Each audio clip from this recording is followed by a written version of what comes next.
Hi, Bob. Hi, Good John. to see you.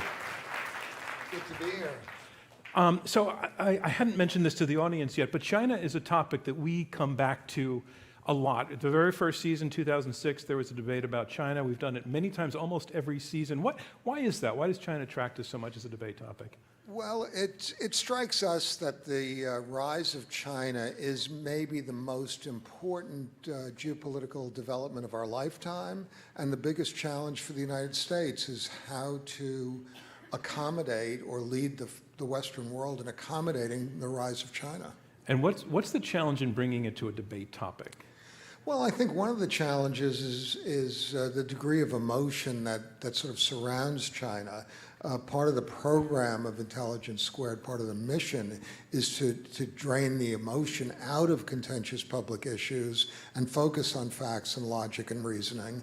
I think one of the reasons we don't think very clearly about China is because we tend to think of it in emotional terms. We call it a communist dictatorship. Those are very loaded words, but let me unpack them for a minute here. So, communist. Well, what does that really mean? For one thing, it means anti-capitalist.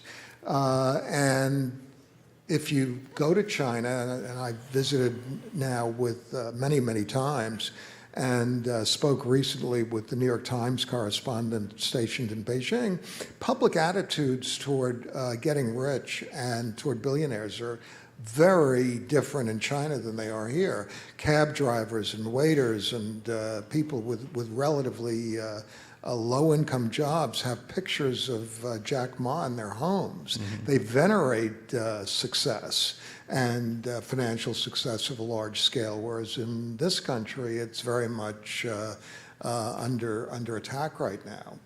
And another way of thinking about communism is what percentage of national output is controlled by the government. So in France, that percentage is about 55%. In the United States, it's about 37%. In China, it's less than 15% controlled by the central government. So doesn't seem very communist. Yeah. And then the dictatorship question. Well, you know, in our system, governments get their authority or legitimacy by consent of the governed. In the Chinese system, the government gets its legitimacy by competence, by delivering a better standard of living to 1 billion people over the last 20 or 25 years. And that's not exactly an irrational judgment about what might give government its legitimacy. So if the goal here in this debate is to be rational, not emotional, if not applying emotion to it, what should be our standards for judging how we see what's going on? Well, I think we should certainly see China as a competitor of the United States, a competitor in economics, a competitor in technology, a competitor for global influence. So while I've tried to, in a sense, position China as just another country, not an evil empire, or talk about it in pejorative terms, nonetheless, it is a huge country which is competing across many, many fronts with the United States. And I think that's what this fascinating debate is going to be about. I think that's exactly what it's going to be about. And I want to thank you, and I'd like to ask you to stay and welcome our debaters to the stage. One at a time. I'll take the mic from you. And I'd like you to help welcome our debaters one at a time also. Please first welcome Ian Bremmer.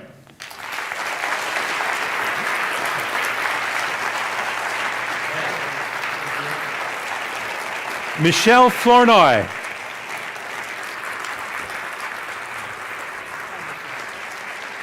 Shang Huang. Parag Khanna.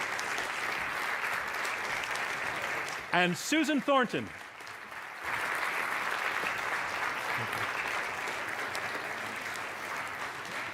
Thanks, Bob.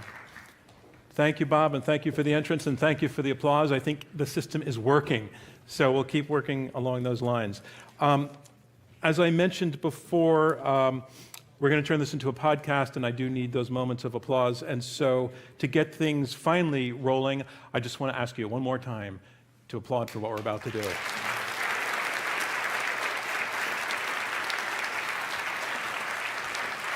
China. China, the economic success story of our generation, and a nation whose leader has announced a huge ambition for his nation. It is time, he said, to take center stage in the world. We have debated China a number of times at Intelligence Squared, frankly, as a rival to an America that likes to see itself on center stage.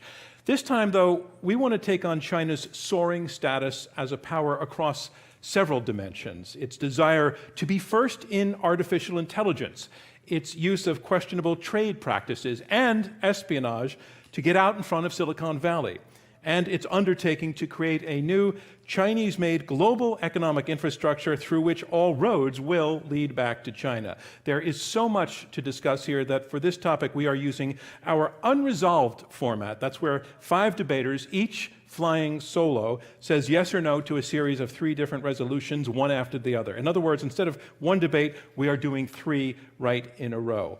Our resolution, our topic is this: Unresolved, the Techonomic Cold War with China. I'm John Donvan.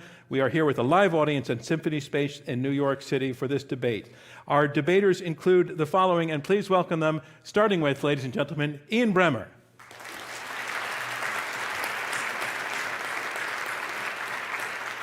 Ian, welcome back to Intelligence Squared. We think you may be our most experienced debater so far. You are president and founder of Eurasia Group and G0 Media. You are also a best-selling author, most recently of the book Us versus Them, The Failure of Globalism.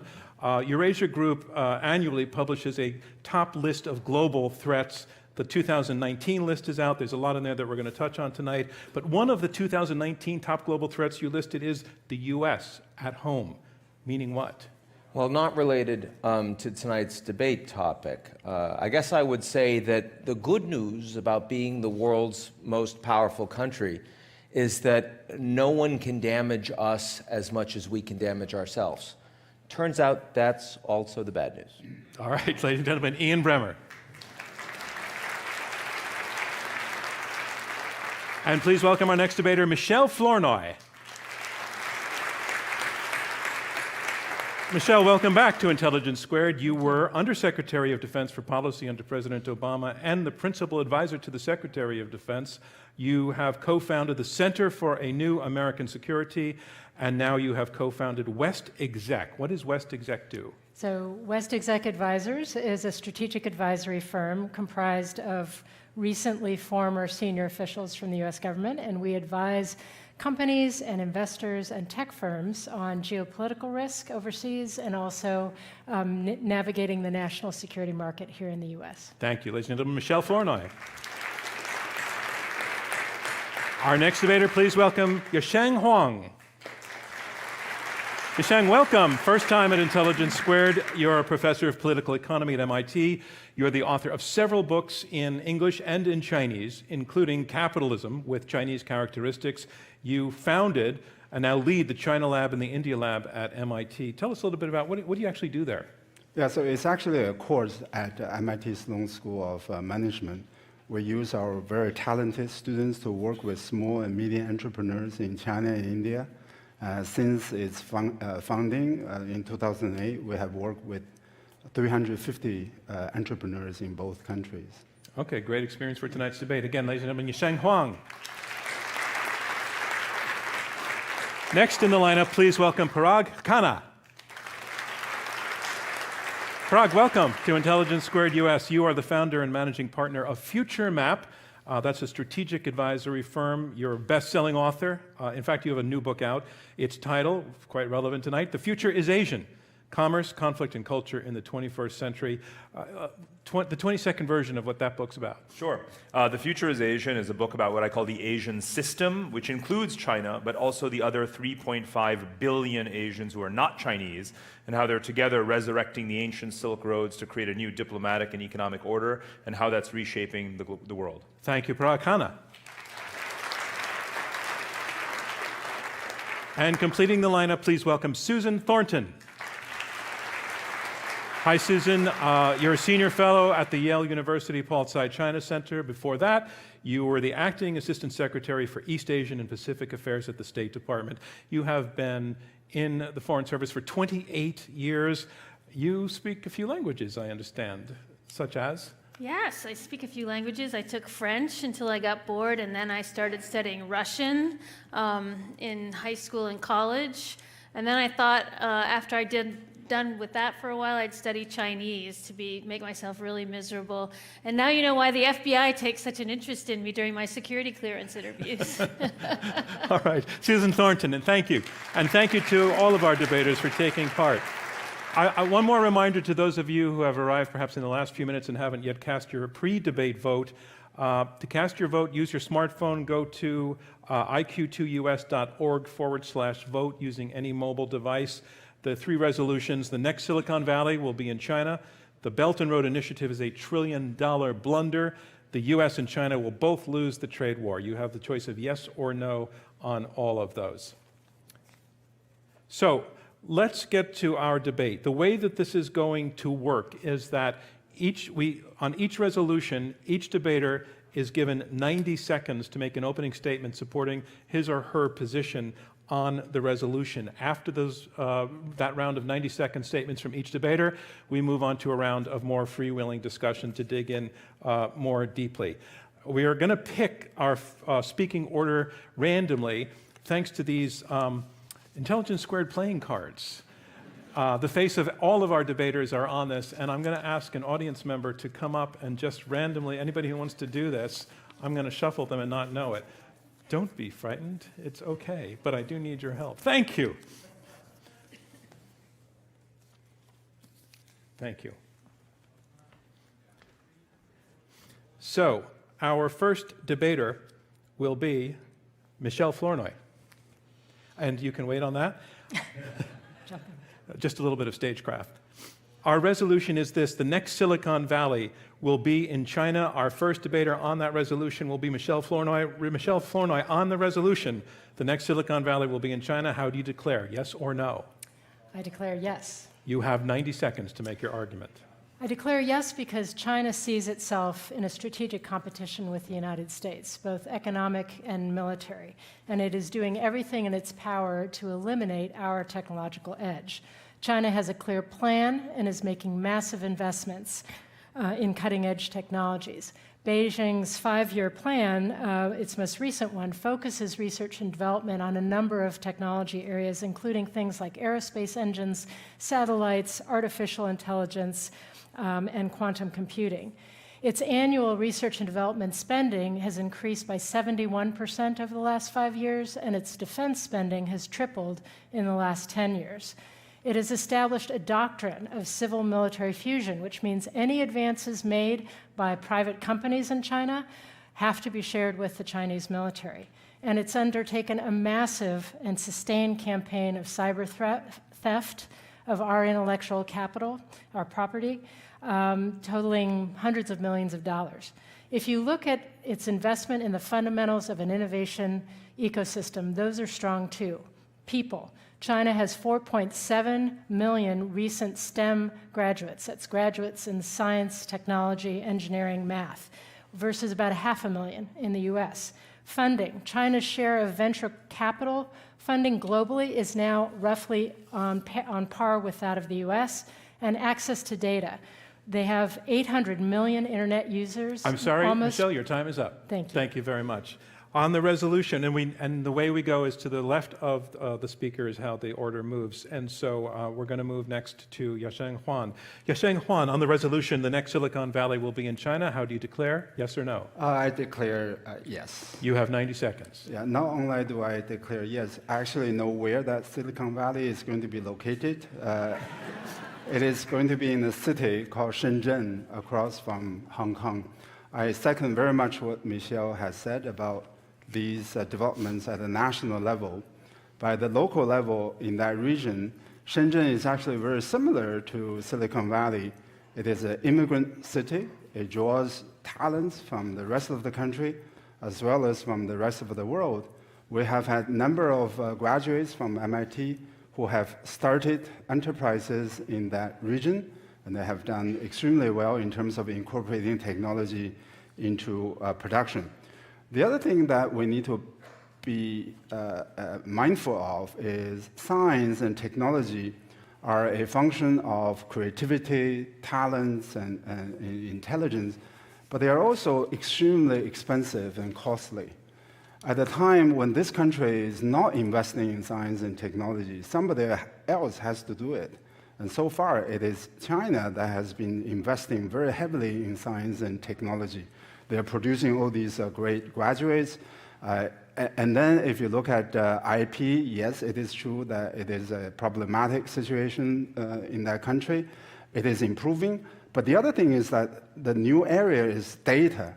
IP is not as important in big data as it is in other areas. I'm sorry, your time is up. Thank you very much. Our next speaker will be Parag Khanna. On the resolution, the next Silicon Valley will be in China. How do you declare, yes or no? Yes. 90 seconds. I vote yes, but I should have voted no because you got the tense wrong. China already has the next Silicon Valley, not will be. If you think about it, China already has half the world's most valuable companies. It already leads in augmented reality, artificial intelligence, autonomous vehicles, drones, mobile apps, 5G, and even bike sharing. When I pull out my iPhone, millennials in Asia laugh at me. They think it's garbage compared to the Xiaomi phones that they use that have 40 megapixel cameras, batteries that last for 2 days, and are actually waterproof. They have the venture capital market, as Michele mentioned. Some of the world's largest IPOs. Last year, the Hong Kong Stock Exchange beat out the New York Stock Exchange for the number of IPOs.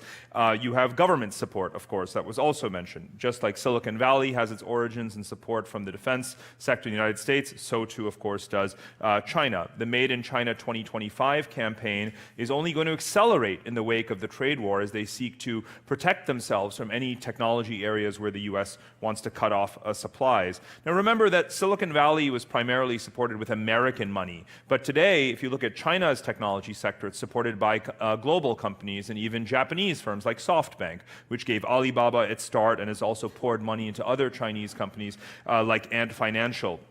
Sovereign wealth funds from around the world are also investing in Chinese tech. So why is China already the next Silicon Valley? Because both China and the rest of the world have made it that way. Thank you very much. In time, by the way. Thank you very much. Susan Thornton, on the resolution, the next Silicon Valley will be in China. How do you declare? Well, it falls to me to declare no. Thank you. You have 90 seconds. Of course, I'm going to have to use some qualifiers because these are strong arguments. But it strikes me that the U.S. has gone in a 180-degree shift from being confident in our capitalist, market-oriented, innovation ecosystem to being very, very worried and afraid. And we talked a little bit. Bob did earlier about our systems differences. I think Silicon Valley is not in California, it's not in China, it's a state of mind. Do you know that 75% of the tech workers in Silicon Valley are foreign-born? You're not going to get that kind of an ecosystem in China, you're not going to get it in Shenzhen, you're not going to get it in Zhongguan soon, in Beijing, where all the universities are. China is starting to close down for its intellectual space. University professors are being told what they can and can't teach. Students are feeling more inhibited about what they can study. And I think there's still a long way to go for China to get to be the next Silicon Valley. They've spent decades trying to build an airplane and haven't been able to produce one yet. So there are limitations. There are problems, obviously, with the ecosystem there. Now, it's not to say that we should count them out. They're certainly starting to go further up the innovation ladder. I think this shows why the U.S. has to pour more money into basic research funding, and we should keep our country open to all kinds of foreign-born geniuses and not just stable geniuses. Thank you, Susan Thornton. One more opening statement to go on this resolution. The next Silicon Valley will be in China. Ian Bremmer, how do you declare, yes or no? Yeah, I'm going to declare yes, but it's not because I'm convinced the Chinese are going to win. It's just because if there is a next Silicon Valley, it's obviously in China. You look at the big $1 billion startups, the tech unicorns such as they are, 42% of those in the world today are in the United States in 2018. 40% are in China. The rest of the world gets the remaining 18%. That's it. So it's pretty obvious, right? If you want to look at where the big technological developments are coming from, they're coming from the Americans and they're coming from the Chinese. Now, to be fair, a lot of that investment is not coming from the entrepreneurs in China, it's coming from the state. And the reason that they are getting advantages right now in places like voice recognition, facial recognition, as Parag mentioned, is not because they have better scientists, it's because they have more data. So it's not at all clear in 5, 10 years, is AI and technology going to look like the space race, where it's a government versus a government, in which case China wins, or does it look more like all of these entrepreneurs doing moonshots, most of which fail, some of which are tremendous, in which case the Americans win. But whoever you decide to pick, the next Silicon Valley indeed already is in China. Thank you, Ian Bremmer. Now we move on to a discussion round of about 13 to 14 minutes. And in this round, we have 4 yeses and 1 no on the resolution. The next Silicon Valley will be in China. And the arguments basically on the yes side come down to the fact that having Silicon Valley being this kind of leader globally is what China wants. It's what China is working on. It's what China is putting a huge effort into. It's what it's educating its students to do. It's what its entrepreneurs are working on. It's the focus of their theft of intellectual property for the last many years. The argument against, and that's coming exclusively in this case from Susan Thornton. So Susan, that means you're going to be doing a lot more talking in this round. I guess so. The argument against has to do, you say, largely with a culture, that China is shutting down.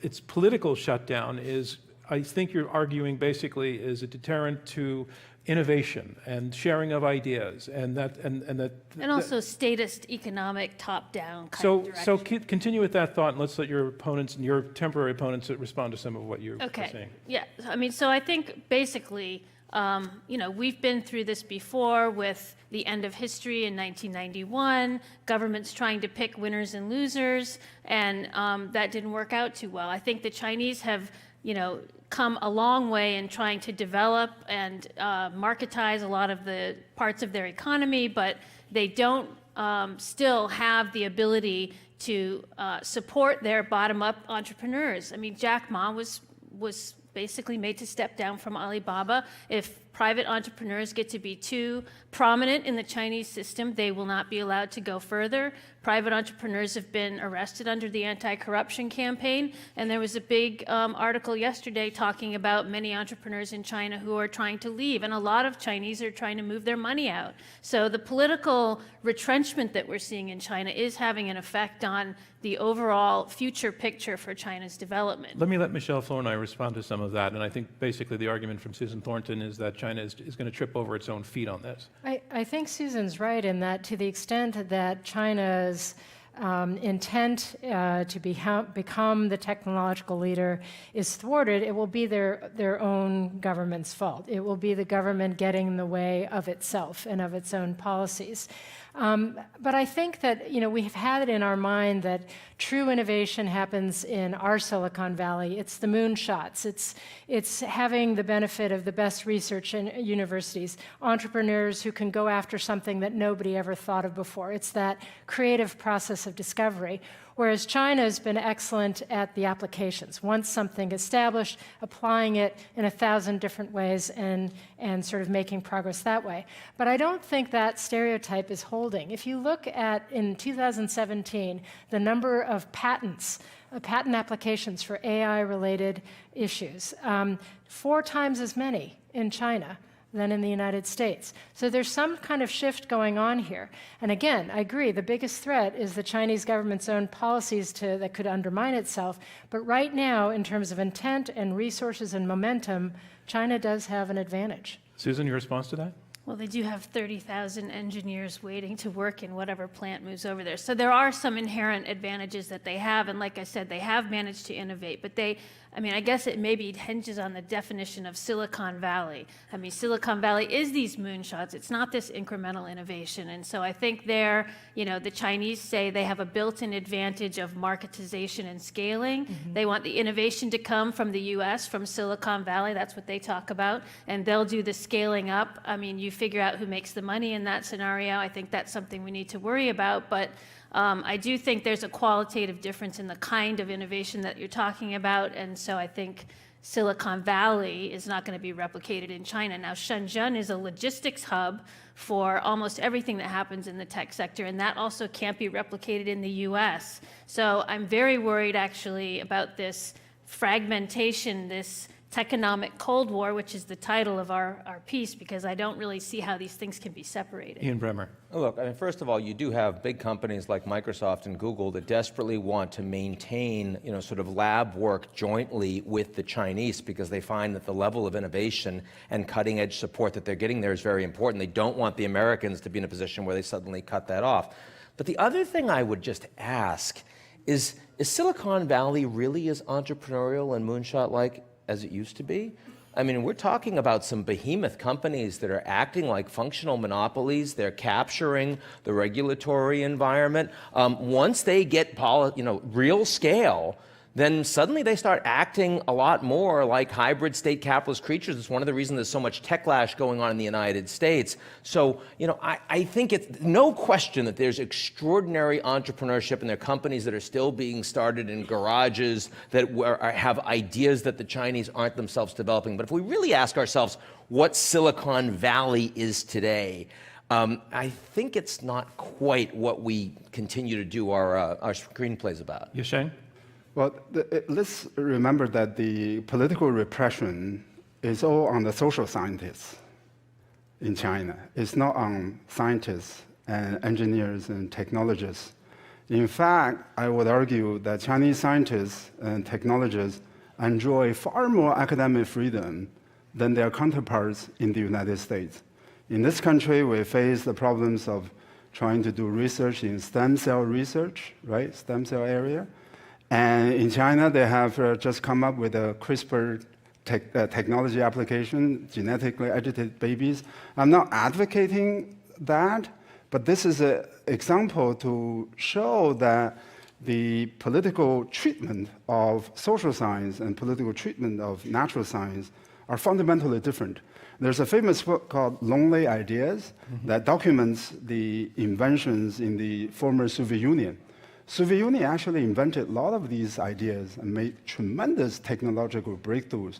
What they failed to do was connect those inventions to economic development. China is able to do that, to do both the inventions as well as connections to economic development. I want to bring Parag into the conversation, but before we do, just give Susan Thornton, since you're the one on the barricades here, a chance to respond. Just if you could do it in 20 seconds to the points that you heard. Well, I think I agree with Yasheng, what he's saying about the political repression mostly being on the social scientist side. But does that have impact? But I think there's still an effect of this overall controlling top-down mentality that the government has in the economy, in resource allocation, in the system of local governments, in the tax collection. I mean, it kind of permeates the entire system. And what about Ian's point, which it's not exactly on point, but I think it's an interesting context, Ian's point that our Silicon Valley is not so wonderfully entrepreneurial itself? Well, I mean, it is true that Chinese work very hard, whether they're in social sciences or natural sciences, and we all have seen people who keep a bedroll under their desk in the office in case they have to sleep overnight. They have this 9-9-6 work schedule where you have to work from 9 to 9, 6 days a week, and you get 1 day off on Sunday. So that is a concern for sure. Parag. We need to step it up.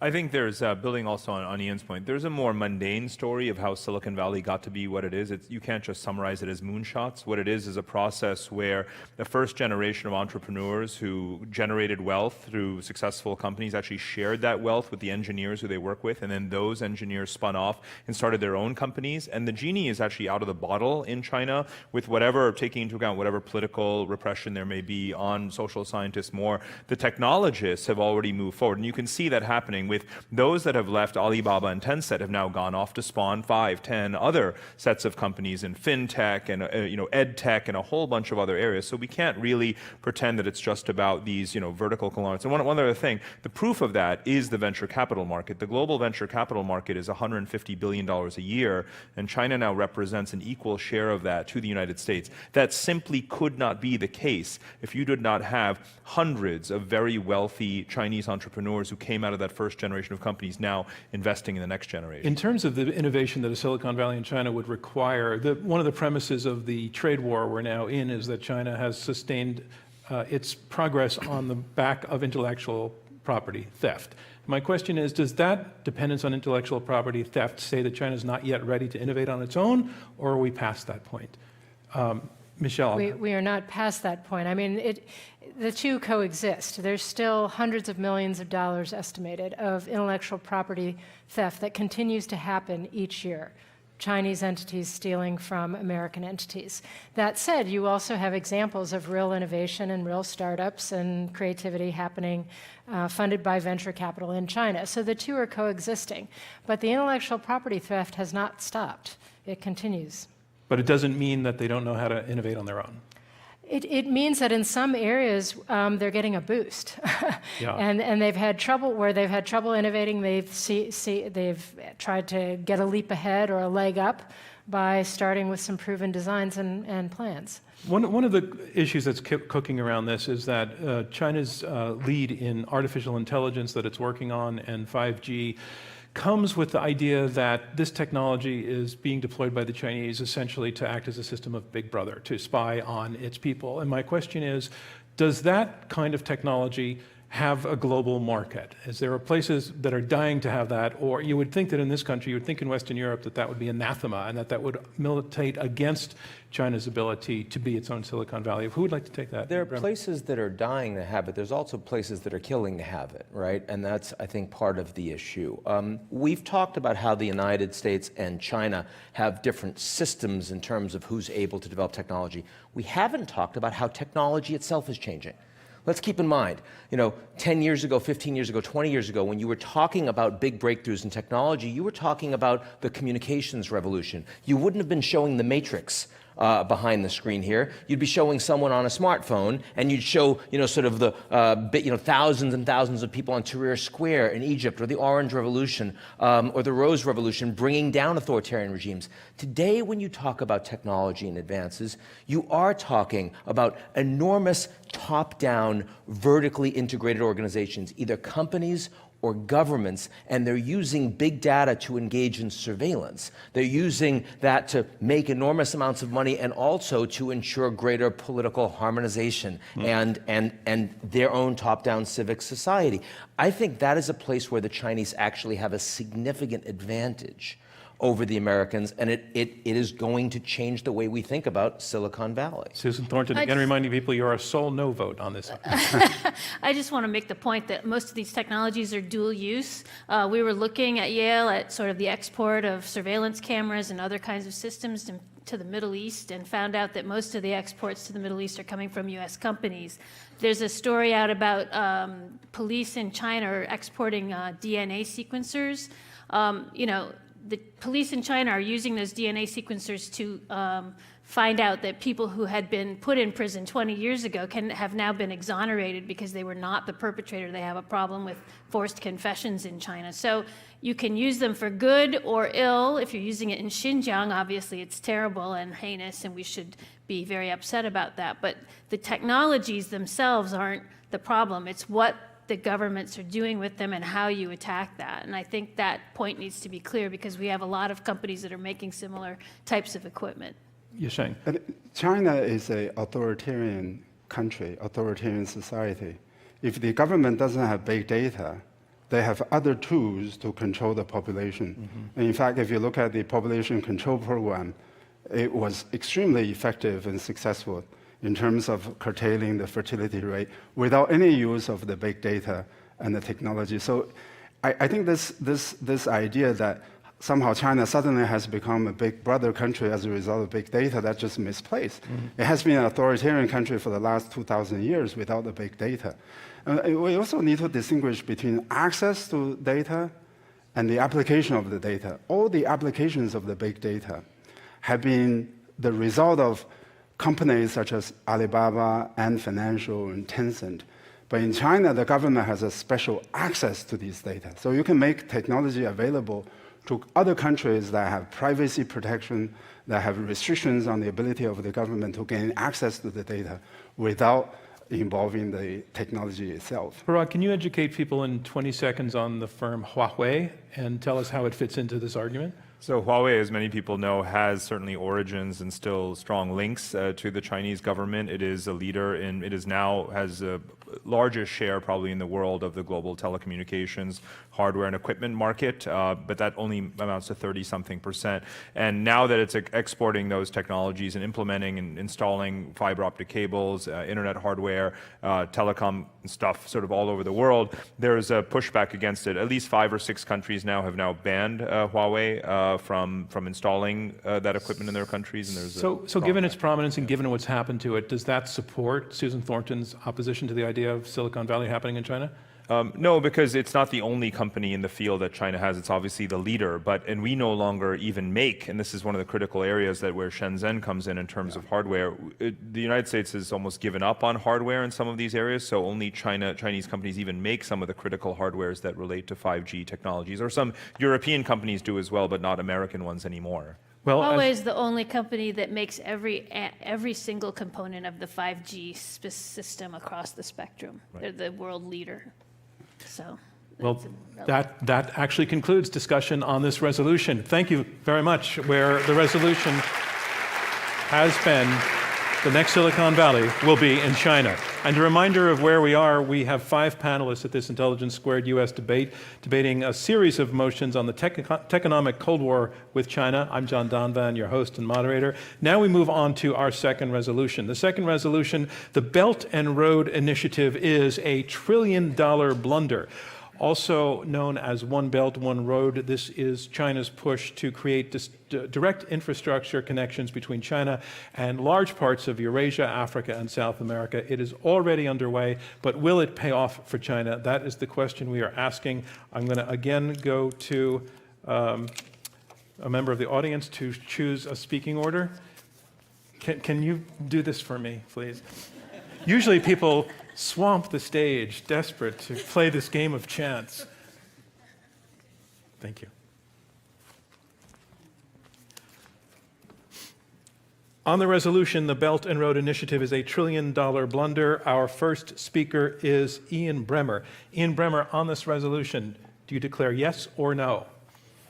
I declare no. I would like to do this. I would like to give you an additional 30 seconds to explain to the layperson what is the Belt and Road Initiative. If you can do it in 30 seconds, and then you get your 90 seconds on top of that. Well, sure, I could actually put those two together, because one of the reasons it's not a $1 trillion blunder is because they've invested $50 billion so far, and they put out loans for 300. So, I mean, come on, guys. I mean, give them a couple more years before they can make a $1 trillion blunder. It is an enormous set of strategic investments in infrastructure in countries around the world, driven by Beijing. It is not as much multilateral as its hub and spoke, and you could call it the Chinese equivalent of a Marshall Plan, except that democracy is not one of the driving pieces of conditionality. No, I don't think it's a $1 trillion blunder, and not just because they haven't actually spent that much yet. First of all, it's marketing genius. You know, you go to Davos and you see a few heads of state. You go to the Belt and Road Summit and you see more than anywhere in the world except at the United Nations General Assembly, and they're all there to do strategy at the convening of Beijing, who they want to write more checks. That's pretty extraordinary. You see that there are lots of countries in the world that are willing to do more Beijing's bidding politically, because the Chinese are the only ones that are able to do long-term strategy and put cash behind it. So, for example, I was with I guess it was the Slovak Prime Minister the other day, who said that he spends more time with the Chinese Prime Minister in the regular East European 16+1 format of summitry than he spends with most of his neighboring countrymen in his positions. And he, as a consequence, is wanting to align his country much more economically with the Chinese. You're seeing how in Peru, they do about 1/3 their business with the US, 1/3 their trade with China, 1/3 with Europe, but because it's the Chinese government, they're doing much more alignment with the Chinese as a whole. You put these things together and you see that it's an extraordinary, not just marketing plan, but a way for the Chinese to develop real political leverage around the world that otherwise they'd have a hard time picking up. Thank you. That was exactly 2 minutes I was counting to myself. Thanks very much, Ian Bremmer. Our next speaker on the resolution, the Belt and Road Initiative is a $1 trillion blunder, Michele Flournoy. Michele Flournoy, how do you declare? Yes or no? I declare no. You have 90 seconds. Because I agree that the BRI will enable China to gain a strategic foothold and influence in key countries. What's not yet clear is how successful they'll be, because there has been some backlash generated in some countries. So let's start with the benefits. China has demonstrated that the model can work in places like Sri Lanka and Pakistan and Greece, and it believes that BRI brings them several benefits. First, new export markets, promotion of Chinese currency, tariff reductions, access to new trade routes, and most importantly, as Ian said, political influence. But there has been a backlash. A number of small, debt-ridden countries are now more concerned about the risks of signing up. They witnessed Sri Lanka, who was forced to give China a 99-year lease to a strategic port because they could not pay their debts to Beijing. And so other countries now fear a similar fate. You've seen Malaysia, Maldives, Sierra Leone, Myanmar, and others backing away from BRI projects or trying to demand refinancing. So it's definitely hit some bumpiness in the road. But the real problem is that the U.S. and its allies do not have an answer. We don't have a counteroffer, a viable alternative. I think one of the places we could compete more effectively is in the digital Silk Road, in working with our allies to offer an alternative to some of these Chinese companies like Huawei that risk creating intelligence networks abroad for the Chinese as opposed to true telecom openness and transparency. Thank you, Michele Flournoy. On the resolution, the Belt and Road Initiative is a $1 trillion blunder. Our next speaker is Shang Huang. Shang, do you declare yes or no? I declare yes. Yeah. So remember, the question is whether or not it is a $1 trillion blunder. So it is a finance question. All I heard from my other two previous speakers, they are talking about political payoff, right? So even though they say no, I don't think they answered the question. So the Belt and Road program is based on a false premise, which is that you need these massive investment projects to jumpstart economic growth. If that principle had been correct, the countries that today at the top of the economic pyramid will be countries such as Egypt rather than England. Egyptians were capable of building big projects. Asian Chinese were able to build big projects, the Great Wall, the Great Canal. The falsity with that idea is that, in fact, if you look at economic research closely, the infrastructures happen after economic growth. They are typically the result of economic growth. And this is the devil of doing social science, because very often in social science, actually all the time in social science, two things happen at the same time, and we don't know which one is the cause and which one is the effect. Correlation doesn't mean causation. Much of the relationship between infrastructure and growth is actually correlation rather than causation. I'm sorry your time is up, but I'm going to be coming back to you because you're a yes vote. On this resolution, the Belt and Road Initiative is a $1 trillion blunder. Parag Khanna, do you declare yes or no? I declare no. The Belt and Road Initiative really began well before it had a name. You know, we used to call it the Silk Roads. And in a way, the process of Asia knitting itself back together through this process of infrastructural connectivity across this vast space of Afro-Eurasia, it's actually called, Europe, Africa, Middle East, and Asia, reconnecting is really something that is as inevitable as history itself, because it was interrupted basically by colonialism and the Cold War. And now with colonialism and the Cold War over, the Soviet Soviet Union collapsed about 30 years ago. Since that time, this process has been underway. It just acquired a name a couple of years ago with Belt and Road Initiative. But I've personally been backpacking through a lot of those countries for at least 20 years. So it's been going on for a long time, and it's going to continue. In some ways, it's just getting warmed up. In fact, a study that the RAND Corporation did, looking at the trade linkages between pairs of countries that are part of Belt and Road, said that it is win-win. Countries are winning and gaining from the trade intensity that is growing through the relationships. Citigroup, an American bank, obviously,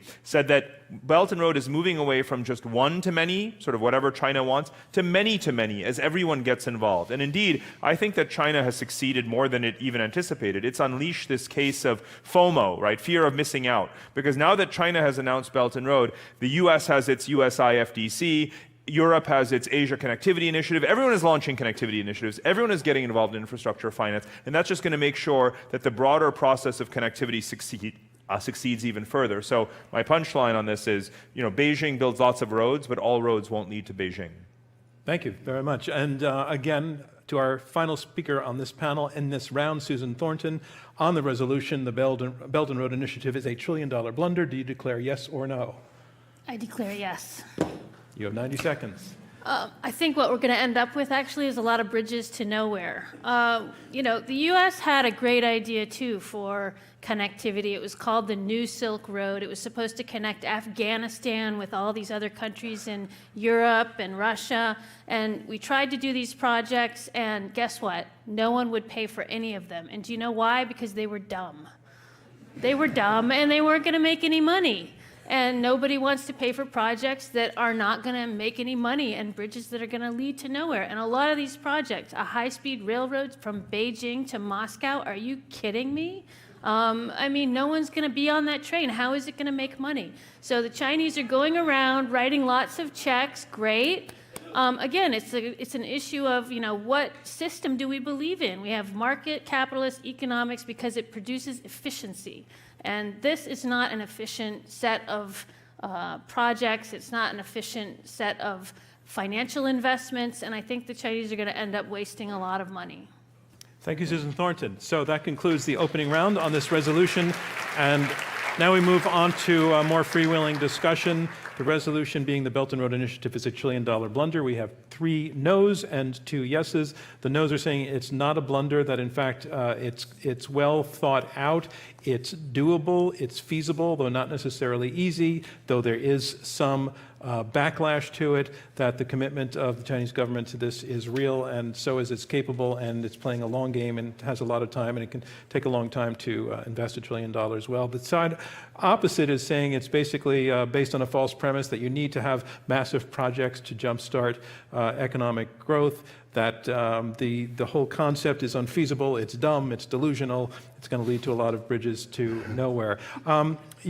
Shang Huang, I cut you off at a point where I think you were going to continue to be quite interesting, so I'd like to give you another 45 seconds to... Don't raise you already expectations.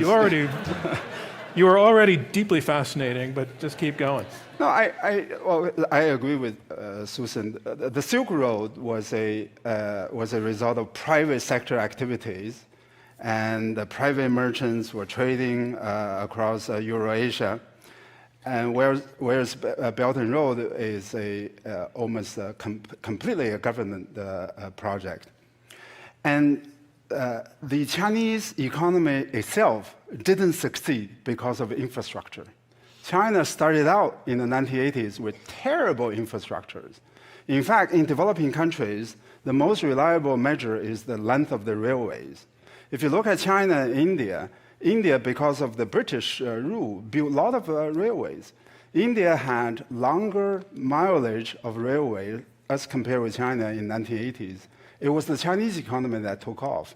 China only began to build infrastructures in the late 1990s, after 20 years of the economic growth, which provided savings to the banking system, provided tax revenue to the government, and therefore the government was able to build railways and the highways and other infrastructure. So you're saying it's really following the economic growth rather than jumping start the economic growth. Let me bring in Ian Bremmer. I'll come to you next, Parag. Okay. Look, I think it is the right strategy for us to criticize it is really stupid, since we obviously as a government are not going to otherwise be able to compete with it. I don't think a lot of people are going to find that compelling around the world. Number one, a lot of this is marketing, and it's effective marketing. Again, only $50 billion has been actually spent. It's like when the Saudis come over and they tell Trump, here's $100 billion we're going to buy in defense, but in reality, almost none of that actually happens. But it sounds really good, they can tweet it. That's part of this. So let's not pretend they're spending $1 trillion.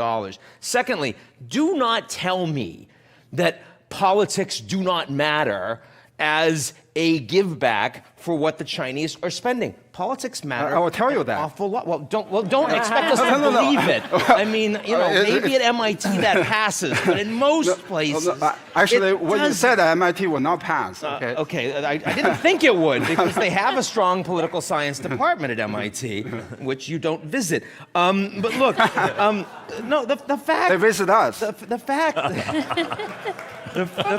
The fact is that the Chinese are deeply satisfied with the idea that 3 BRI participants in Latin America have switched their view on Taiwan towards China's more recently. The Chinese are deeply happy with the fact that the EU can no longer put together joint statements opposing China in the South China Sea, building islands. Why? Because they're getting money from the Chinese. Those things matter for the Chinese, and they're very happy with the return on that investment. Security. Hambantota Port, Sri Lanka. The Chinese put some money in. The Sri Lankans weren't able to pay it back. The Chinese took it over. What does it mean? They can develop a base in Sri Lanka that they weren't going to get otherwise. Sri Lankans aren't happy with that. The Chinese are. Final point, even economically, they've done a few things right. Go talk to Mitsotakis, Kyriakos Mitsotakis, Harvard-educated, I hate to say it, economist, right, who's going to be the next prime minister of Greece. He would much rather work with the Americans. But the Chinese have invested in Piraeus Port in Greece. It's been on time, to specifications. It's created local Greek jobs, and they're now starting to invest in a broader urban center. Thessaloniki Port, it was the French with a Russian oligarch. It's been a disaster. One other port that was going to be built by some American Greeks, they talked really big, never actually got it off the ground. Greeks want to work with the Americans, but they're stuck working with the Chinese. Parag, I want to give you a chance to respond to that, but also to come to this point. So the fact that the Chinese have this ambition, these plans, a lot of them involving ports, are we looking at a form of colonialism, and are we looking at a form of military expansion and colonialism? In other words, will they be building themselves essentially naval bases? Yes and no, in the sense that already China wants to protect its supply chains, right? It depends so much on commodities imports from the Middle East, from Africa, and from elsewhere in Asia, and therefore, as those trade networks expand, it wants to protect those supply lines, and therefore it naturally wants to have not only its Coast Guard there, but even naval vessels and so forth to protect those supply chains in the ports. So you do see a bit of expansionism, but that doesn't make it a new colonialism, because in the intervening centuries since colonialism more or less passed, or in decades, you have sovereignty, you have democracy, you have transparency, you have countries scrutinizing everything that China does and pushing back against it, which is what Michele began to point out. So even if China wants to do something, like, for example, have submarines and warships and whatnot dock at Hambantota Port because now they have a lease on it, guess what? They're not going to be able to do so because the political backlash is so strong. And you're seeing that backlash everywhere because it's not a colonial world anymore. Let me just make another point, though, building on what Ian said. Strategic ROI is why they're doing this. In geopolitics, you learn about something called the Malacca Trap. The Strait of Malacca that passes between Singapore and Indonesia is the narrowest maritime choke point in the world. Not only China, but also Japan and South Korea depend on having all of their commodities flow through that narrow channel that they don't control, and almost all of their finished good exports flow through it in the other direction. So it is priceless for China. It is worth $5 trillion to have terrestrial corridors through Central Asia to reach the Middle East and to reach Europe. Okay, And they're going to keep on spending. We have not heard from Michele in a bit, but Michele, you would be the third no speaker in a row. So if you could abide a couple of minutes, I want to go to Susan to respond to some of what you're saying, and then you'll be next. I mean, I think the question is whether or not the Chinese are going to benefit from this project, and I still stand by what I say in general, that these projects are not profitable, they're not sustainable, and they're going to result in more backlash over time. Certainly there's political license that goes along with a lot of the things that they're doing, and that's We'll see how that works out over the long term. It hasn't worked out so well so far in Malaysia. It may not work out so well in the Maldives. It's not working out so well in Venezuela. So, we have to see. But these are things that could go either way. And in a lot of cases, with the sort of kind of throwing their weight around attitude that the Chinese have, it may not work out so well for them. But I do want to say that, shipping by maritime route, so there's a belt and there's a road. Confusingly, the road is on the sea and the belt is over the Tian Shan Mountains in Central Asia, and it's going to cost $50 trillion to send those trade routes through there, trust me. But on the sea routes, I think it does make a lot of sense for the Chinese to develop that, actually, if they can do it. And whether it's for military purposes or not, there is an economic angle there. Michele Flournoy. Look, I think the primary motivations for China undertaking this initiative are not economic. They are actually strategic and political. Strategic access to critical minerals and markets, alternative trade routes to get out of the Strait of Malacca problem, political influence that may translate into votes in support of their position on Taiwan or South China Sea or something else down the road, and in this current environment, sort of putting forward a new face. China is the alternative new leader to the United States that you can turn to and rely on for investment in your country, to be a force for good. There is a ideological competition going on here too. So it's not about their economic ROI. It is about the strategic and political ROI. And Michele, is that taking advantage of a perceived American Yes, withdrawal? it's taking advantage of the perception that America is turning inward, that we are not as engaged, that we cannot be relied upon to lead and to be a partner and ally. Parag. I think if we oppose Belt and Road because we're not part of it, I think it's just part of this reflex new Cold War mentality that sort of says, well, we missed the train, well, I guess we didn't want to get it on it anyway, and China is just going to screw it up. It's just not true. All of the research on Belt and Road projects as an aggregate point out that, again, it is win-win, right? So our news headlines are going to point to countries that say, oh, well, that railway was too expensive, or that hydroelectric dam was, we paid for it with non-concessional lending rates of 5-6%. Let's renegotiate that. It doesn't mean that these countries don't need the infrastructure. And we chronically, and this is a point I'd love for you to respond to, Yashen, we chronically underestimate the demand for infrastructure. We think to ourselves, oh, let's just wait. The market will decide when it's necessary. Not true. When the first train started going from China over to Europe about 3-4 years ago, people were complaining, saying, oh, well, it's full of goods from China that are going to be dumped into European markets. The Europeans have nothing to sell. They're never going to catch up, they're going to be empty. Within 3 years, the Europeans have mostly caught up, and they're sending lots of stuff back the other way. Most estimates of the trans-Eurasian trade volumes, which are $1.6 trillion today, put it at about $2.5 trillion by 2030, right? So in other words, there is going to be utilization of this infrastructure. And if you go to Kazakhstan, you go to Mongolia, you go to lots of countries that are part of Belt and Road, pretty much all of it, because they are joining it voluntarily, because it's not a colonial world. They're doing it because they want to. They're doing it because infrastructure and connectivity enhances their trade, it creates jobs, it diversifies their economies. Yashen. Yeah, so the railway shipment is 4 times as expensive as shipment by sea. So I recognize the point you made. It's not going to be a major transportation mode. I think it's interesting to hear the comment, $50 billion is a small amount of money. Actually, for China, if you look at China's GDP, is second largest in the world. On a per capita basis, it's right in the middle of the 198 countries in the world. It's a middle kingdom, middle income country. It's right in the middle, right? So we're not talking about a rich country. It is a middle income country. Shelving out $50 billion here, $50 billion there, sooner or later, it's going to be a $1 trillion investment. So I'm not going to trivialize $50 billion. At the same time, when China is doing this, 60 million rural children in China are left in the countryside without any basic education. There's an excellent book by Scott Rizal on basic education in China. Chinese government itself has neglected investing in rural areas, in public health, in basic education, and they're spending this largesse on other countries.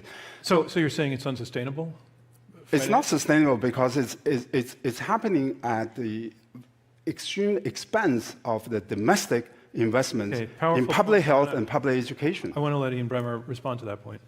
A lot of Americans focus on Flint, Michigan, and say that how can we possibly be putting aid out internationally when we're allowing people to not have water that's clean in our own backyard?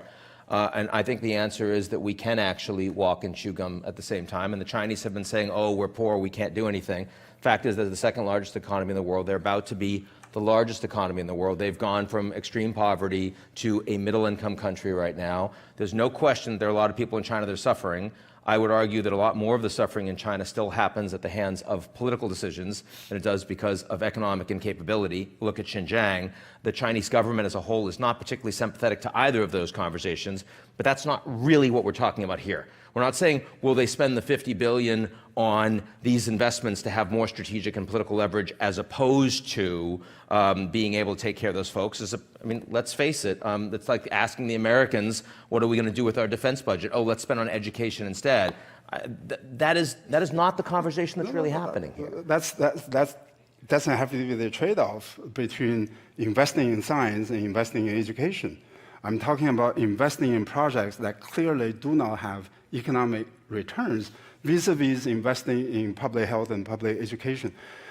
Don't confuse Shenzhen in this discussion. Shenzhen gives tremendous rewards in economic terms to China. Massive investments in science and technology are going to produce entrepreneurship, produce GDP growth in a way that Belt and Road does not. So, Parag, I'd like to ask you, show me one situation in which, in the past, the Chinese shipment has been threatened by some sort of external force that justifies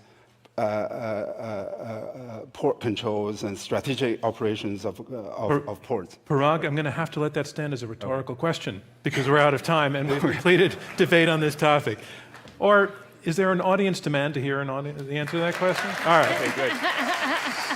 Okay. If I can. Yeah, go for it. But then we have to wrap it up. Belt and Road did not begin as a military venture. It actually began as a defensive venture in order to diversify transportation corridors, right? It turns out that every country also wants the same thing. As I said, in the last 3 years since Belt and Road was announced, Europe has announced its Asia Connectivity Initiative. Japan and India have announced their connectivity corridors. The United States has created a U.S. International Finance and Development Corporation. If China were to retract money from Belt and Road in the sense of this trans-Eurasian networking and connectivity and trade corridors, everyone else would still want to do it in order to trade with each other. So the volume of capital is going to grow, and the proportion of that total capital that is Chinese is going to decrease. It's not just about who trades with China. There's north-south Silk Road and connectivity corridors from India to Russia and other countries. Yashen, was your question answered?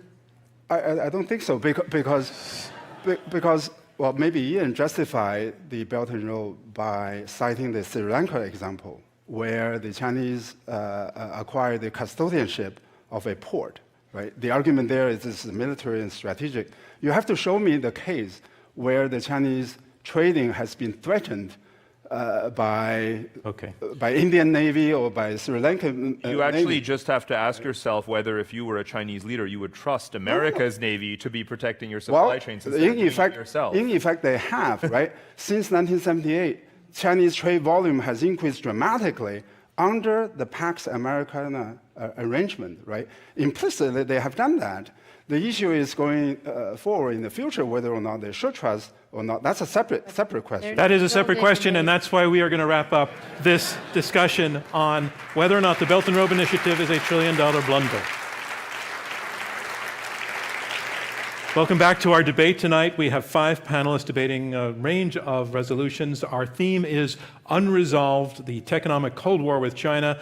We are halfway through the evening, actually 2/3 of the way through, as we move on to our third topic. Right now, we are in the early stages of a trade war with China that didn't exist 2 years ago. The two presidents, Trump and Xi, say they are trying to reach a deal to call the whole thing off. The president, as we took the stage tonight, the president of the United States, as we took the stage tonight, indicating that he is pushing off a March 1st deadline. It's not done yet, which leaves open the question, if this trade war continues, who wins? Our resolution is framed this way: the U.S. and China will both lose the trade war. Let's go to another and final random selection. Who is brave enough? Thank you. It's not that hard. Really. Thank you.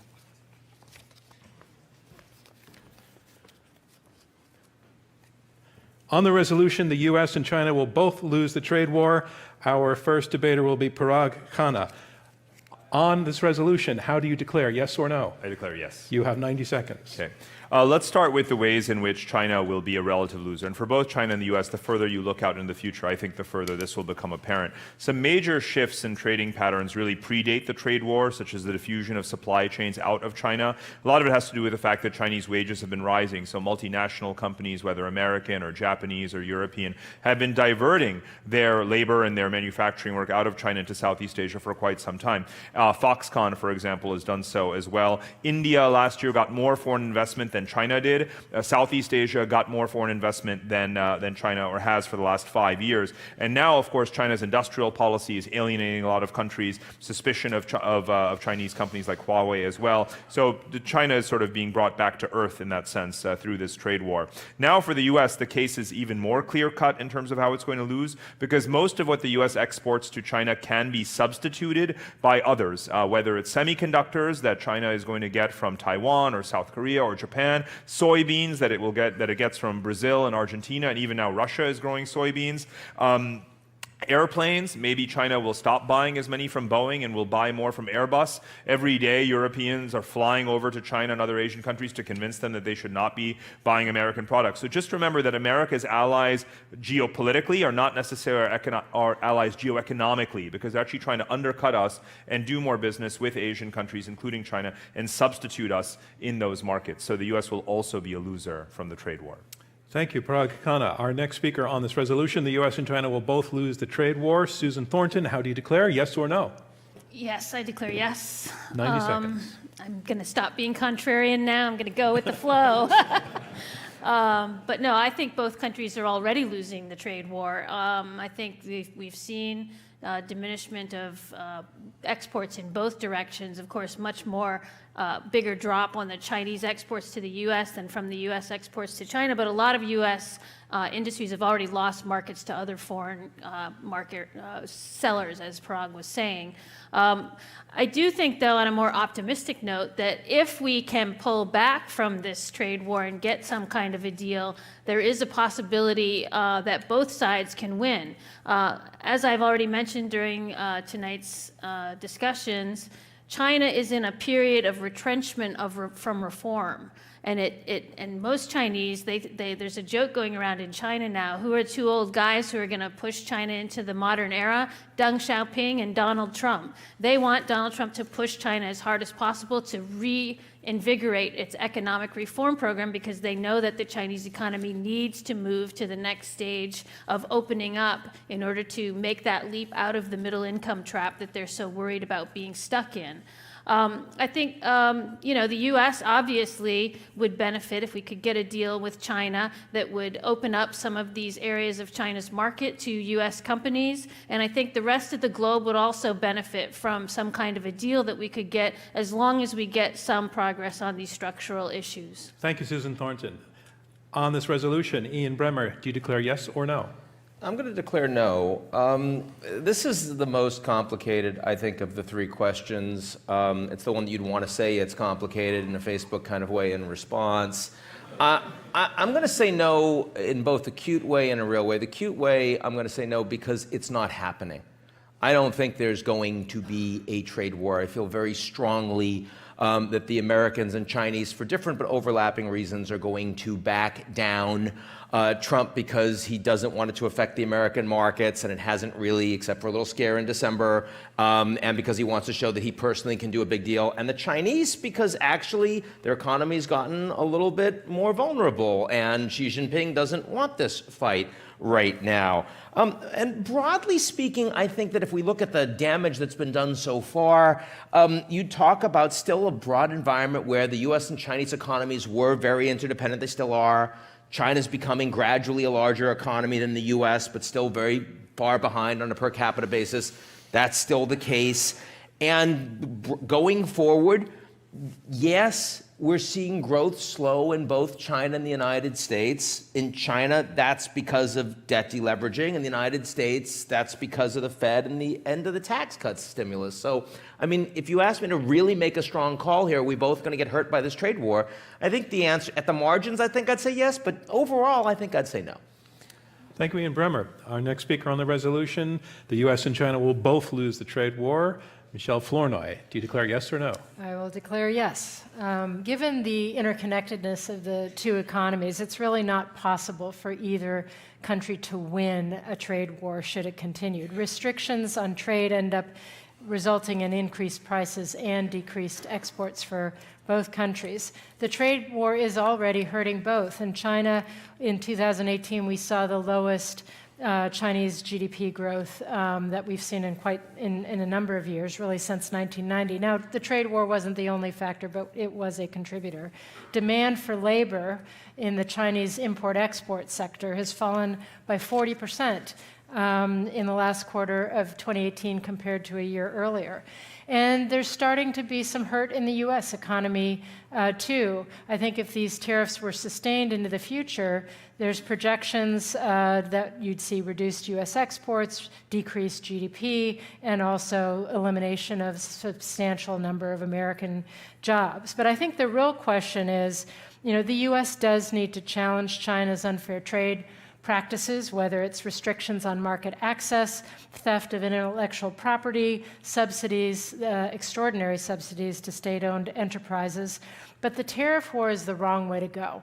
If we were to do this in the right way, the U.S. would go out to all of the other countries in Asia and Europe that have the same issues with China, and we would lead the formation of a coalition to come together to press China to make structural reforms. That's the right way to approach this. Thank you, Michele Flournoy. And finally, Parag Khanna, on the resolution, do you declare yes or no? I'm sorry, Shang Huang, on the resolution, declare yes or no? On that too. Yeah. Sorry? I have a view on that too. Yeah. Do you declare yes or no? I declare yes. Yeah. One thing I worry about is that the trade between China and the United States has acted not only as an economic engine of relationship between the two countries, but also as a basis of political and social relationships between the two countries. Once you undermine that pillar, other relationships are also going to suffer, right? So and both of them are going to suffer.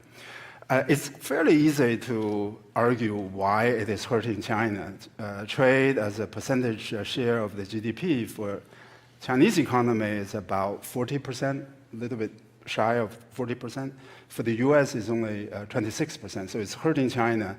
Export is a very important part of the Chinese economy. It's also happened to be one of the most productive sectors of the Chinese economy. But we need to make a case why the trade war is hurting the United States as well. People mention about farms and agricultural products. One of the other channels in which the trade with China has helped the United States is through lowering the cost of living for the Americans. Right? People tend to think about Chinese trade, Chinese imports as hurting jobs in the United States. True, there's some of that, but it is also lowering cost of living for poor Americans. Right? There's a book called Made in China, in which the author tried for 1 year live on products not made in China, and she found it extremely difficult. Right? Okay, I'm sorry I have to cut you off on the opening round. That concludes our opening round on this third resolution, and I want to go, since we have 4 yeses and 1 no, and that no is Ian Bremmer, I want to go back to Ian Bremmer. As you said at the beginning, this might be the most nuanced of the 3 resolutions that we're debating, and as part of the nuance there, I think there's a little bit of ambiguity in the resolution in that it says that both the U.S. and China will lose the trade war. Are you arguing that neither the U.S. will lose the trade, or China will lose the trade war, or that one of them won't? They both won't, or one of them won't? I'm first of all arguing that they both won't. I think that the Americans, there are lots of ways to cut it. Right now, I think Trump's backing down. But if you'd gone the Bannon route, where when he was chief strategist in the White House and he said, look, we're going to come to blows with the Chinese eventually, but we're more powerful than they are now. If we wait for 5 or 10 years, it's going to get a lot harder. We've got to hit them really hard. I think if that had been the strategy and the Americans did it as Michele suggested, with the Europeans, with the Japanese, join TPP, really, put together the strongest possible case, I think the Chinese would have backed down because they would recognize this was going to hurt them an awful lot. Let's keep in mind, war games, thermonuclear war, the only way to win is not to play, right? I do think the Chinese are strategically smart about this. So ultimately, they made some mistakes. Xi Jinping, the fact that the Chinese were always saying we're not ready to be leaders, Xi Jinping came out of the box pretty hot and he said, no, I'm going to be a leader and we're going to be the leaders in free trade. And by the way, I'm even going to be a leader for life. So I'm going to get rid of all term limits. I think that was strategically a mistake for them. And I think that now that they've seen that the Americans are a little unpredictable and willing to potentially hit them hard in ways that every single one of my co-panelists have admitted this is hurting the Chinese economy, they're not going to play. And as a consequence, we're just not going to have a trade war. And I think it's important that someone on the panel says we're not going to have a trade war. Does the other four of you agree that we're not going to have a trade war? Parag? I think we're perpetually in some kind of a trade, there's competition, right? I call it tug of war. We're always competing to have the largest share of the supply chain or value creation within our shores, employing our workers, generated by our companies with our IP, or that we've borrowed or stolen from others or built ourselves. That's a constant struggle. It's not something that begins just because a president says, I'm going to raise tariffs here or raise tariffs there. Even when you're having trade negotiations, you're having that struggle over the various regulations involved in them. How much do you have to protect IP? What scale of subsidies are allowed and that kind of thing. That's a perpetual thing. It's obviously now just being escalated. It could also be de-escalated. But to me, it's a low-level struggle that is ongoing. And even if you have a resolution next week, let's be perfectly clear, it still continues. Because whatever hiatus or pause or reform the Chinese may offer, it's going to be very slow to implement, and they're going to make sure that they've locked in benefits to them, but in certain sectors before they actually open those sectors. So it continues even when not in name. Susan Thornton. Yeah, I was just going to say, I think the American people agree with you, Ian. They don't think there's going to be a trade war, and I hope that they and you are right. But I do think that we are in some kind of a tech war. And I think that's going to go on long after this, whatever the deal is. And I agree with you, Parag, that it's going to be very hard to verify the good parts of a deal, assuming that we get them. But I think the tech war part is going to keep going, and I think we will see some fragmentation of the internet. I think we will see a lot of tug of war over this, and that will continue to have knock-on effects for both the U.S. and the Chinese economies, and it will continue to produce a lot of uncertainty for business. Michele Flournoy. I look at this through the national security lens, and one of the things that I worry about in the talk of a trade war is feeding kind of hardliners on both sides. So there are now Chinese folks who are very much talking about the U.S. is trying to contain China. Therefore, we should see the U.S. as an adversary, and we should disentangle. They want to disentangle, fine. We will disentangle, and we will compete and win. And you have others on the U.S. side who say, we've got to disentangle on our side. One of the ways that you deter this competition for becoming open conflict in the future is you make it too painful for both sides to ever go to war with each other. And that's by staying engaged and recognizing that we do have interdependencies that we should actually manage. We have to fight for our interests where they're violated, but you don't want to disentangle. It's not possible, nor is it wise. You have to use the interdependencies to try to prevent the competition from becoming conflict. Okay, with 4 yeses and 1 no, Ian Bremmer, again, you're the no. I saw you nodding a lot when Michele was speaking, so you're agreeing with her? Yeah, I am, and I'm also agreeing with Susan, but let me be clear. I mean, if the resolution had said that neither side can win a tech war, then I would have flipped it. But since it actually said trade, then Susan should flip hers. Look, I think that one question that we haven't asked, right, is what does it mean to win or lose a trade war? right? Because we talk about wars, we kind of know that in any sort of war that it kind of usually does hurt both sides, but we usually still do talk about winners and losers. You know, in World War II, the Brits didn't certainly feel necessarily like winners coming out of that, but they did actually win with the United States and others. And I guess I would say I don't think we're going to end up in a knockdown, drag-out trade war with the Chinese. But if we did, it would hurt our economy, but I think we'd win. Right? I mean, as the world's largest oil producer and food producer with the world's only global reserve currency and a geopolitical environment that actually is quite stable and a representative democracy that doesn't work super well but is a lot less brittle than Xi Jinping as president for life and no rule of law, yeah, if we really decide to get into it, right? If like the entire administration becomes Steve Bannon as a multi-layered Borg, right? Because you've seen him do that. Yeah, I think that the Chinese lose that trade war. Yes, I do. I don't know. I think the rest of the world, I mean, you're assuming that everyone else in the world lines up with us.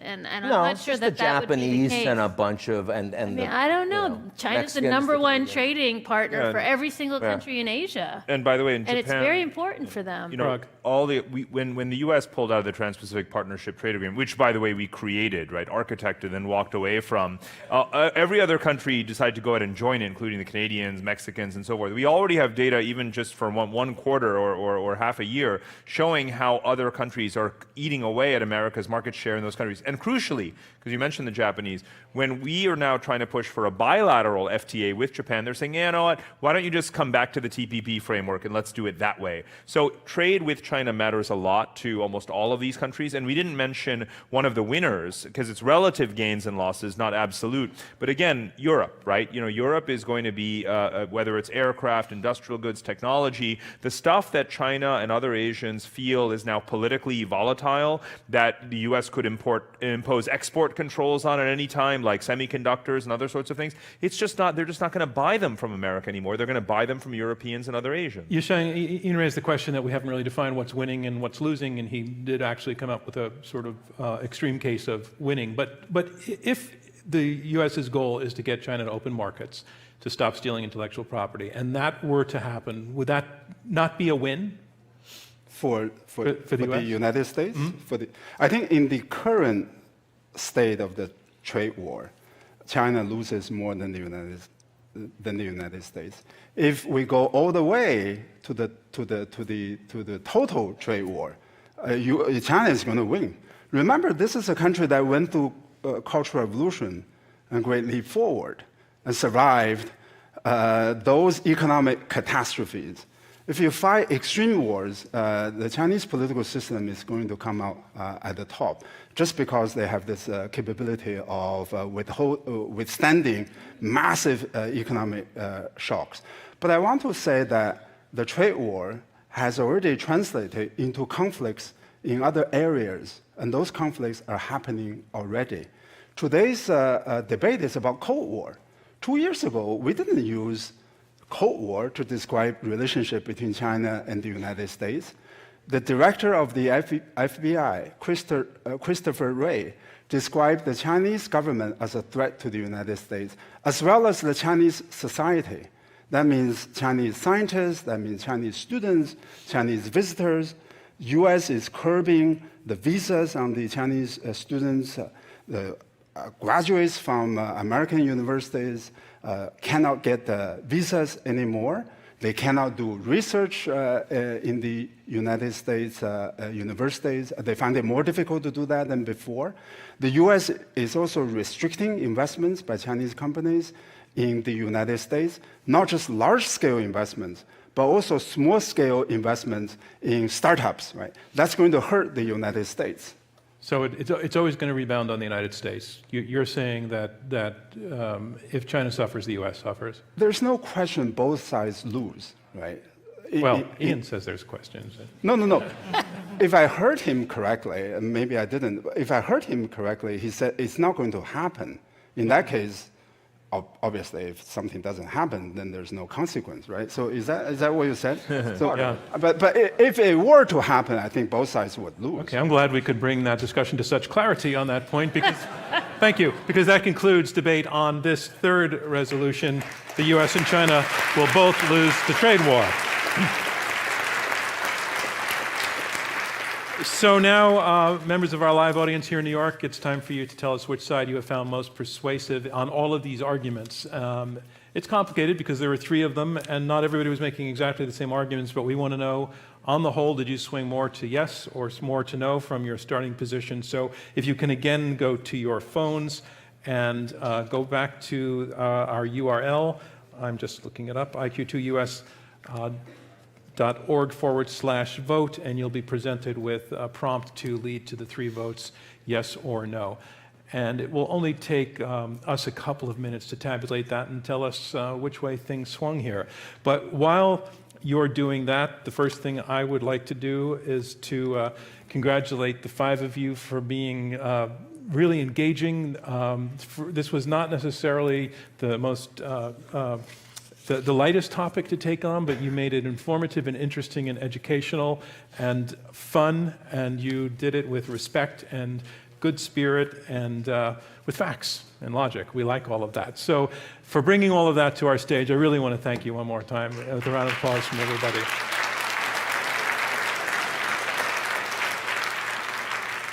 And also, while the results are being tabulated, I'd like to ask you a question that's tangential to the moment that we're in. It has to do with North Korea. This is not for competition. I just want to hear briefly from all of you. And President Trump, and the fact that we're on the eve of another meeting between President Trump and North Korea's leader, Kim Jong-un. In relation to the China conversation we're having, do you see this conversation, this meeting, impacting everything we're talking about in regard to China? I'll start with you, Parag. Yeah. Indirectly, yes. I mean, because I think if there is going to be, as a first step, and that's what people are talking about right now, some kind of step towards a formal declaration of an end to the Korean War that involves North Korea, South Korea, the U.S., and China as well. That plus, because we don't really believe that there's going to be full denuclearization anytime soon, but each step they make towards reconciliation between North and South Korea is meant to squeeze the U.S. a bit more in terms of delegitimizing or reducing the justification for American forces to be stationed there. And that, therefore, means potentially you could read it to mean that China's influence is going to grow as the peninsula stabilizes. Michele, how about you? I agree with that, but I think as long as North Korea is clearly a nuclear power, they aren't denuclearizing, there's going to be justification for U.S. forces to remain with our ally South Korea. Excuse me. And Susan? Yeah, I'm very hopeful that this meeting will lead to something positive, because I see on the world stage today that it's about the only place that we're still doing diplomacy, and I think we're getting a lot of global positive benefits from that and our soft power. But I do think that China looks at the summit and is both worried and encouraging. They're worried because they don't want us to go too fast. They don't want to be left out. But they are also, this is a big security problem for them right on their border, and so they would like to see things on a sustainable, stable track, which they think this diplomacy will hopefully lead to. And Yasheng? I think China will benefit if there's a understanding or agreement between North Korea and the United States.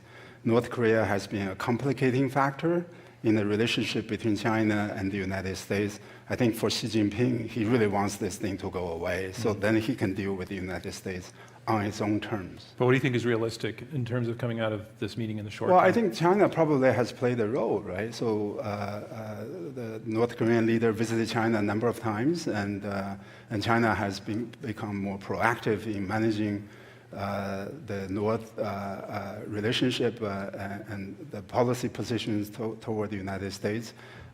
So I think China wants a deal rather than not seeing a deal. Ian? I feel good short term about where all this diplomacy is going, but let's be clear that the North Koreans have only advanced both their nuclear and ballistic missile programs while this diplomacy has gone on. They're still engaged in human trafficking. They're still engaged in extraordinary criminal activity directed at American banks and Europeans and all the rest. And that is a problem that we can paper over with a great summit in Vietnam, and Trump doesn't want to deal with the strategy behind it, but it is growing as a strategic concern for the Americans and for others in this region, and I think we should remember that. But why do you say you feel good in the short term for all of this diplomacy that's Well, going on? because the things that Trump is prepared to give away, I mean, the fact that, like, having a summit with Kim Jong-un, which other presidents would consider to be a big give, Trump sees that as something cool for him because no one else has done it before. Talking about stopping the exercises with the South Koreans, other presidents would consider that a big give to the North Koreans. Trump's like, that's expensive. Why are we doing that? Even potentially talking about reducing, at least at the margins, American forces in South Korea. It's fairly easy for Trump to make some gives that the North Koreans are going to be pretty damn happy about. And by the way, so will the Chinese, that allow in the near term this to feel pretty good. But we're not actually fixing the problem. By the way, kind of analogous to the way we're going to feel about this U.S.-China trade deal coming in the next few weeks. All right, well, thank you on that. We're going to have the results still. I had expected them by now, but I actually had something else I wanted to talk about. I wanted to tell you what we're doing. We're right now in the middle of our season at Intelligence Squared, and next Monday we're going to be going to Philadelphia and partnering with the National Constitution Center there. We're going to be debating whether the First Amendment can save social media companies from themselves. For this one, we've got the National Review's David French, the Electronic Foundation, Frontier Foundation's Corinne McSherry, Stanford's Nate Persily, and Marietje Schaak, a Dutch politician and member of the European Parliament. Then on Thursday, March 28th, we're going to be back in New York with a debate on whether the Republican Party should renominate Donald Trump in 2020. I guess we're in New York. Two of the debaters on that panel will include Brett Stevens of the New York Times, who has debated with us a bunch of times. He's a terrific debater. And also from Arizona, former Senator Jeff Flake will be taking part. Later on this season, we're going to be taking on a bunch of other topics, including driverless cars, social geoengineering, and whether the transatlantic alliance has been irreparably damaged. You can learn more about all of these and buy tickets to our debates on our website right now. And the last thing I want to say, I know I've already seen in the audience tonight a number of our supporters. I'm going to be meeting them afterwards at a reception. I want to say how grateful I am to people who make gifts to Intelligence Squared, because we are a nonprofit organization. We put on these debates, we create them, and then we put them out there on television, on radio, on podcasts as for free, basically, to the audience. And we have a very, very large following through that mass audience, especially in the podcast realm. As I said at the beginning of the evening, our mission, we have a philanthropic mission, and that's to restore critical thinking and facts and reason and civility, like we saw here tonight, to America's public discourse. And we think that debate done the right way can do that, and we think we're doing it the right way. So we would love to include more of you as members of our community through support. If you're interested in becoming a friend of our program, that gets you tickets to our debates and also to post-debate events like dinners and cocktail receptions with me and other members of our community. Please consider it for real, and you can visit iq2us.org to do that. And there's also information in your programs about making a gift to our organization. So that's the end of the commercial, but the thing is, I really mean it, so please give it some thought.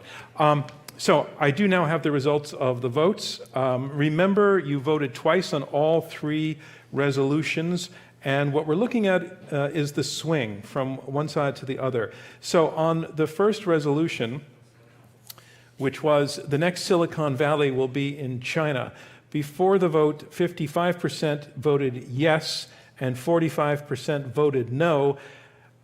The vote afterwards, 69% voted yes and 31% voted no. On that one, we see a big swing toward the yes side. On the second resolution, the Belt and Road Initiative is a $1 trillion blunder. On the first vote, 34% voted yes, 66% voted no. Afterwards, 39% voted yes, 61% voted no. Again, a swing toward the yes side, 5%. And finally, the US and China will both lose the trade war. Before, the vote was 40% for yes, 60% for no. Afterwards, The vote was 49% for yes, 51% for no. Again, a swing to the yes side. If you can keep track of which of these debaters argued yes, because I can't. Oh, yeah, actually, I've got 4 of them right there.